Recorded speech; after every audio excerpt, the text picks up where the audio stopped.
Okay, let's continue with Chapter 6 from Scott Calvy's book. I'm going to open up this file right here.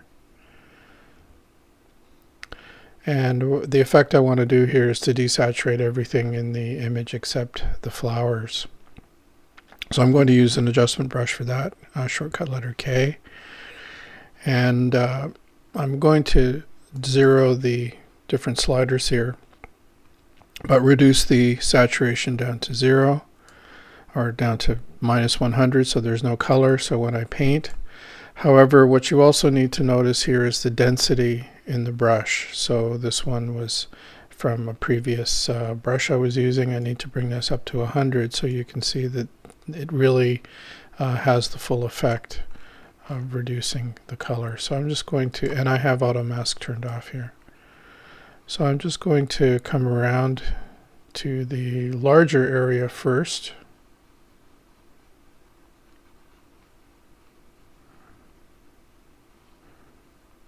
And reduce the saturation everywhere. Reduce the size of the brush. I'm using the scroll wheel for that.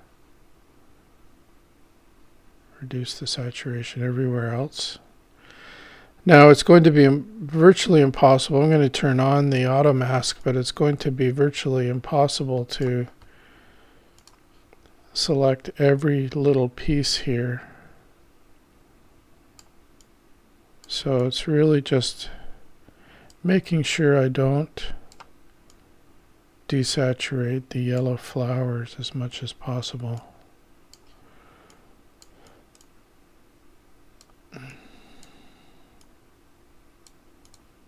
And I just dab in here, just click and dab. I won't paint. So that's pretty good right in there. Just dab that one there as well. So, and if you decide that you need to see it, I'm going to press O for overlay. Here's some area right in here and down here as well,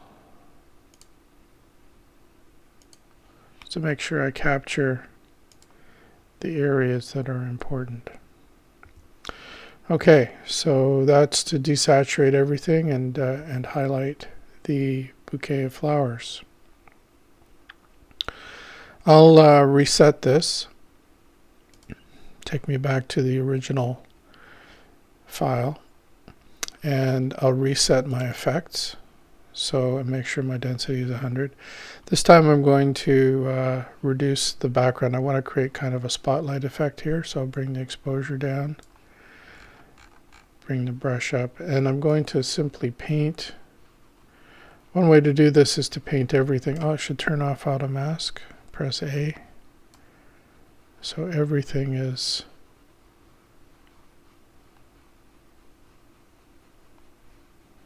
just very, very quick. And then if I press the Option key, I'll press Shift to soften the edge of the brush here. Press Option and I can erase the area that I want to highlight. So it's great to kind of get a spotlight sort of effect. There we go. Very, very quick. And I'll press O to see where I'm at. That looks pretty good. I'll press 0 again, or sorry, Option. Come up here to see the area that I want.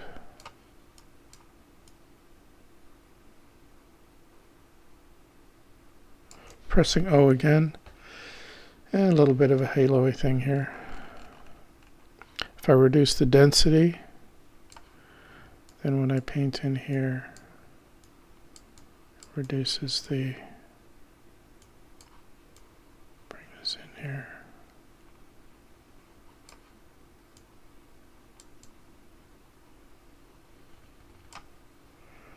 And there we go.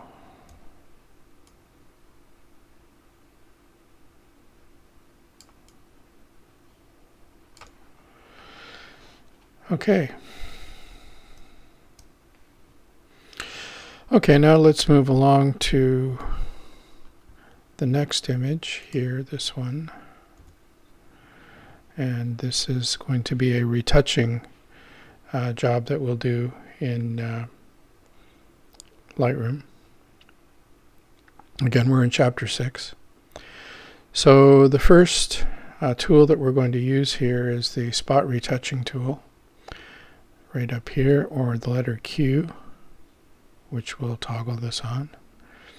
And I'm going to zoom in up to, I'm at 3:1 right now. I can see the zoom tool up here, 3:1. You can always change that default, and I press the Z key to give me the default zoom. If I were to choose 2:1, I could zoom out a bit more. And I'm just going to use this, just dabbing to spot. I've also got the tool overlay set to never, so let me say always, so I can see the where I've done the retouching already.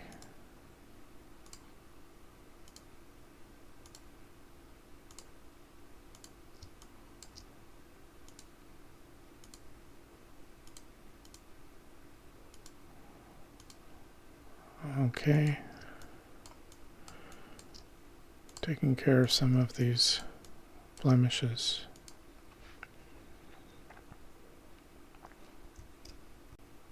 When you're working with the spot removal tool, this is, if I dab right here, you can see that this is the sample area.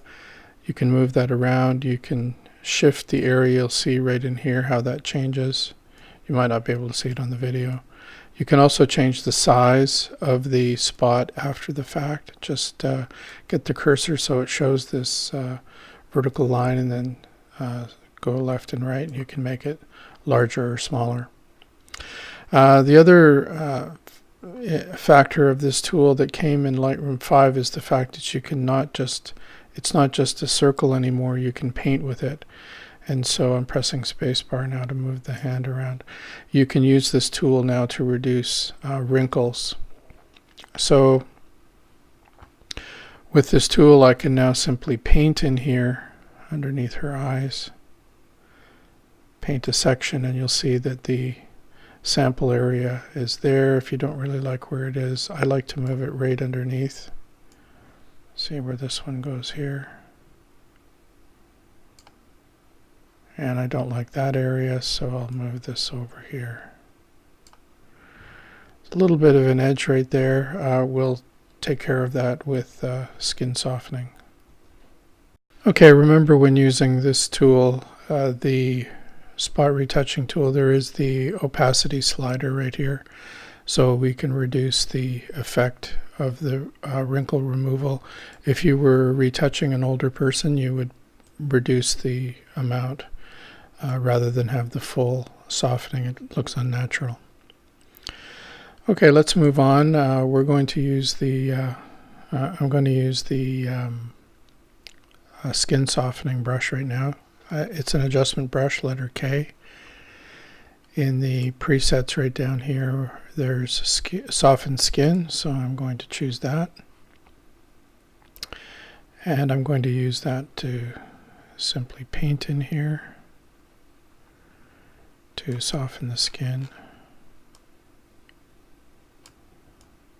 It can have an effect on softening the edge of that retouch that we did under the eyes. Press the O key so I can see where I'm actually doing the softening.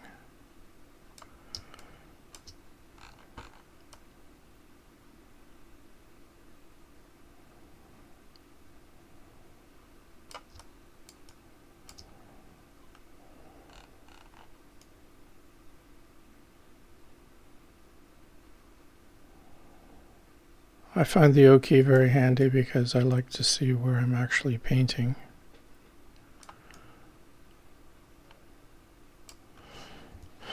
Okay, and here's before and after. Now what's happened here as well is that the skin softening has also reduced the density of the edges of her cheeks, so her face doesn't look quite so sculptural. It's kind of flattened things out. We'll get to that in a little bit. So next I'd like to work with her eyes. And the first thing I'll do here is to whiten the whites of her eyes. And with the new adjustment brush, I'm going to choose the preset teeth whitening. I'll work with that a little bit more later, or make the adjustments. So here I'm going to paint in here. Teeth whitening and eye whitening are very similar. Often what I like to do, if I see that I have spillage here, and it's very difficult with a round brush with angular areas, so what I will do is I'll paint like this, press the Option key to erase, and I find it easier often to erase areas that I've spilled over than to try to make a precise angle with the brush to begin with. So pressing Option back and forth, and I can erase the area that I don't want affected by the adjustment brush. And inside the eyes here, where I was spilling into. Okay, I'll turn off the O key, and here's that brush before and after. The saturation is way down a little bit too much, so I'll bring the saturation up on that brush. The pin is active, you can see it here. We don't want to go too far with the exposure, just bring it up a little bit. Okay, that's the beginning of the eyes. Okay, let's continue with the eyes. I'll add another brush. And this one I'm going to do Iris Enhance, which is adding a bit of saturation. And I'll add a bit of contrast to this brush here. I'll move this pin over here so I can see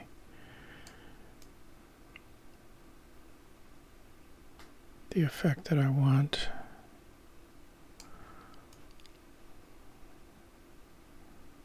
A bit of an exposure issue here. That's not really what I wanted there. So this increases the saturation in the eyes and the clarity. Also, by boosting the contrast, it gives her eyes a bit of punch. So there's before and after. Might be a little bit extreme around the edges of her eyes, so I'll bring the saturation down just a bit. Increase the clarity just a tad as well. Also, something to look at would be the sharpness. This is a pretty low res file because it's a JPEG file. With your camera files, this would work a lot better. A lot of pixelation here. So we can see that if I turn on all the pins, there's quite a few pins here, so sometimes it's a good idea to choose selected only.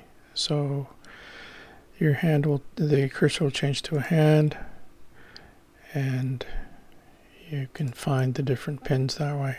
Hold this down, just hover over here, and you can see where that effect is, or press the O key. Now it's time to do some dodging and burning on her skin. And I'll start again with a new brush. Double click Effect to zero everything. Bring the exposure down just a bit. I'm using the down arrow here, minus 0.3. And I'm going to bring the density down just a little bit here so it's not too aggressive. And when I paint in here on the side of her face, I'm creating a shadow that will then let her face be a little bit more sculptural. Now we call this dodging and burning. We'll do the same thing in Photoshop when we get into retouching. Okay, that's good for that brush. I'll create another brush. Again, zero everything. This time I'm going to bring the exposure up a bit, 0.3. And now I'm going to add highlights. Bring the density up a bit. Zoom in as well.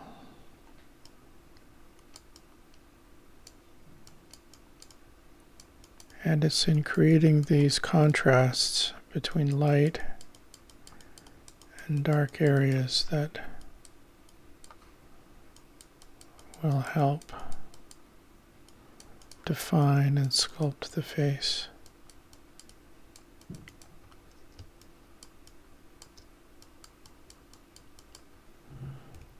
Okay, looks good. So at this point, looking at before and after, adding the dodging and burning here brings out the sculptural or the three-dimensional aspects of her face.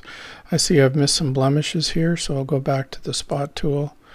As I turn that on, the different, turn this to auto selected. So here's the selected ones here. Turn this back on. And I'm going to just work by removing blemishes here.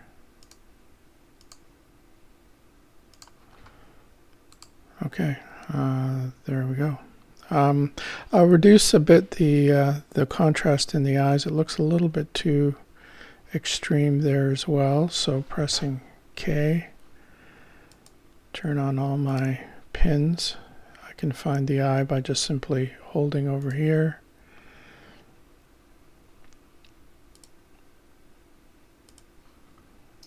I'll zoom in. And I had the contrast up too high, I think, so I'll bring it back just a little bit. Okay, so I think we're done.